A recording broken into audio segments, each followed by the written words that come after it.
भारत इस समय दुनिया की सबसे तेजी से बढ़ती हुई इकोनॉमीज में से एक है। इसका आकार पिछले 10 सालों में 2 गुना से ज्यादा हुआ है। जहां देश की अर्थव्यवस्था को 2 ट्रिलियन होने में 71 साल लगे थे, जबकि अगले 2 ट्रिलियन सिर्फ 9 सालों में अचीव हुए हैं। साथ ही हाल फिलहाल में भारत की अर्थव्यवस्था को लेकर कई शानदार अनुमान भी सामने आए हैं, जिनमें कहा गया है कि 2047 तक भारत एक डेवलप देश होगा।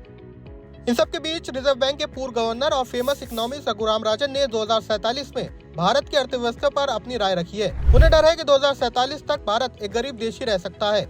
उनके मुताबिक अगर भारत की आर्थिक विकास दर 6% सालाना रह जाएगी तो 2047 तक आबादी नहीं बढ़ने के बावजूद भी भारत लोअर मिडिल इनकम वाला देश ही रहेगा। रघुराम राजन के अनुसार 2047 तक भारत का डेमोग्राफिक डिविडेंड भी खत्म हो जाएगा। ऐसे में देश अमीर होने से पहले ही बूढ़ा हो जाएगा और उसकी अर्थव्यवस्था पर बूढ़ी आबादी का ध्यान रखने का भी प्रेशर होगा।